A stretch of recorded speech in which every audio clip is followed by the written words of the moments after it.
Hello everyone and welcome back. I wanted to go ahead and show you guys how I bake my sourdough bread. And I use my dough in a few different ways. One way, of course, is I make sandwich bread for our family.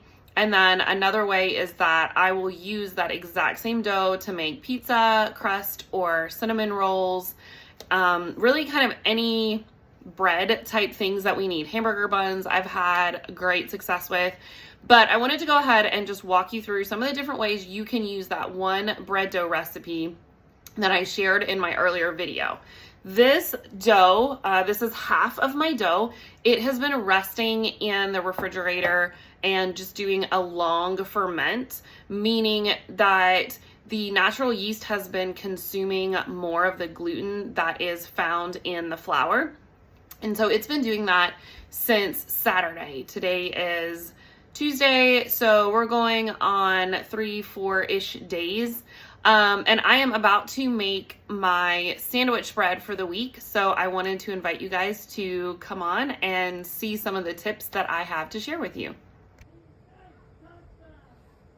Okay, so I'm gonna go ahead and roll my dough out. It has been out of the refrigerator probably for about 30 minutes while we worked on school, but it's still pretty chilly. I don't prefer to add any flour to my work surface. Ever since I got a dough scraper, which you can get these on Amazon, I think I got 2 for like $6. I find that not adding extra flour really gives my dough just that added moisture instead of it being dry. So I just bring it out and I'm gonna knead it a little bit. I am not an artisan bread maker in any way, shape, or form, so I know there's lots of different ways that you can do this.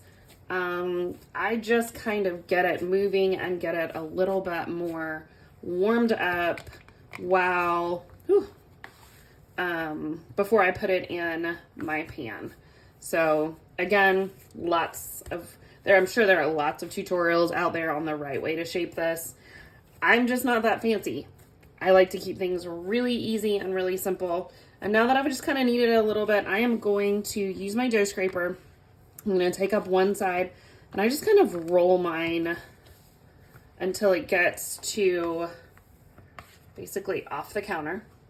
And then I put it this seam side down. I put down in a very well-oiled bread pan. And that is going to go into an oven, a pre-warmed oven. Okay, so you can see I have dinner going on the stove. Tonight is a busy night for us, so I always try to kind of pre-cook a little bit dinner. I've got scraps going for the chickens from the sweet potatoes that I peeled earlier. But I wanted to show you, on my oven, I have this keep warm function, and it gets too hot by itself to leave on the whole time I am having bread rise. But what I will do is I will put it on for about 5 minutes. I've already done this. And then I turn it off, and I always make sure to turn my oven light on. That way, one, it helps me to be able to see my bread rising, but also it does add a certain amount of ambient heat to keep that temperature pretty consistent. The other trick I wanted to tell you guys is when you are having bread rise in your oven, and I even leave it in there when I'm baking it, I put another container of just tap water in. To me, it really keeps that moisture level very consistent. And a lot of times you will find the top of your loaf will split whenever it is steam trying to get out and your crust has dried. And also a dry crust can actually cause your sourdough not to rise as high and get quite as fluffy. So I find that adding that pan of water in there helps with keeping moisture levels high and getting a really great rise on your bread. So I'm just gonna put this in. This is one of the chickens that we raised and butchered ourselves, and can I tell you, it is the best chicken. sorry. But I am just gonna put this in and close this, and then I will show you what it looks like when it's time to bake.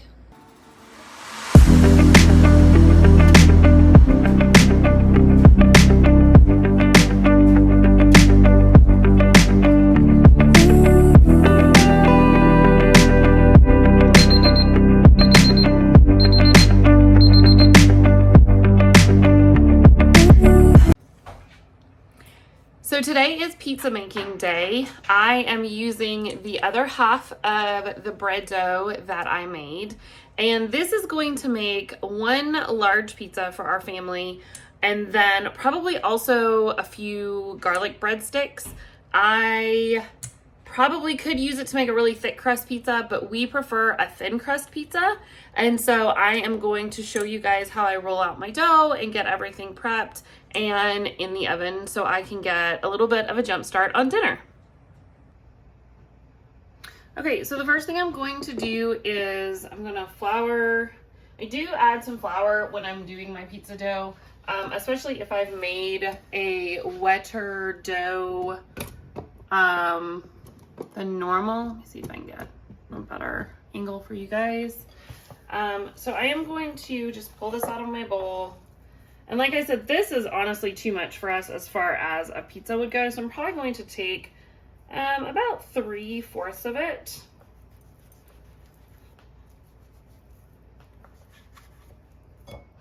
And just, I'll put that aside for later. When I am making pizza, I do let my dough come to room temperature. I find that it kind of gives me a better spreading ability as far as rolling it out, whereas with the dough, when I'm making bread dough, it's not quite such a big deal. But you can see, because this is room temperature, this is spreading out really easily, really well. So I'm actually going to go ahead and put it on my pizza pan that I've oiled, and I'll show you guys just kind of how I shape it and make it fit.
Now that I have my pizza dough kind of all worked out, I just keep pressing and pushing and prodding until it gets to roughly the shape I want. I have some garlic that I have been just kind of infusing some butter with, and I am just gonna paint that all over my crust.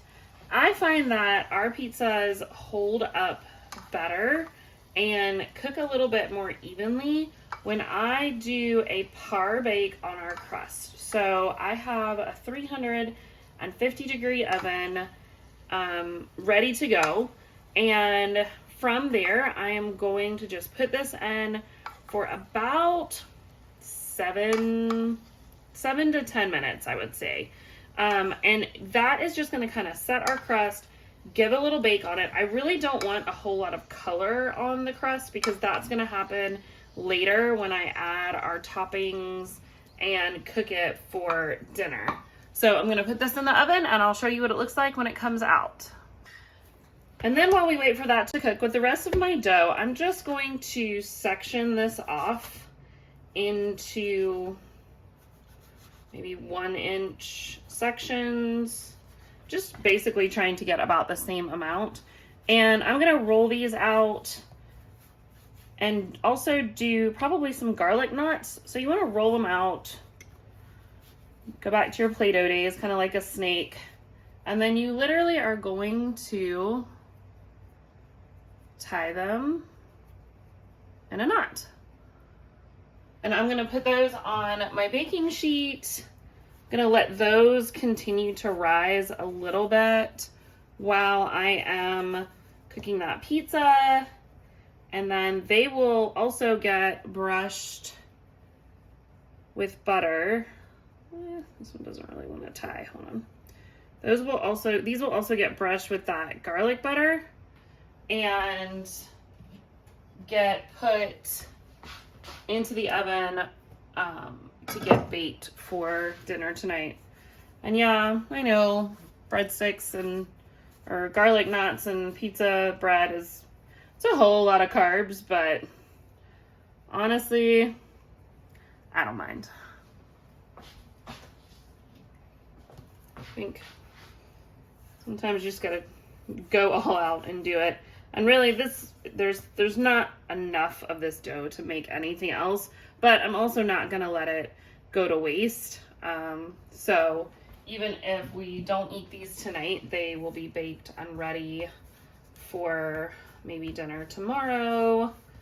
Or honestly, if it was up to my kids, they would just eat carbs 24/7. So they might get eaten this afternoon. There's no telling.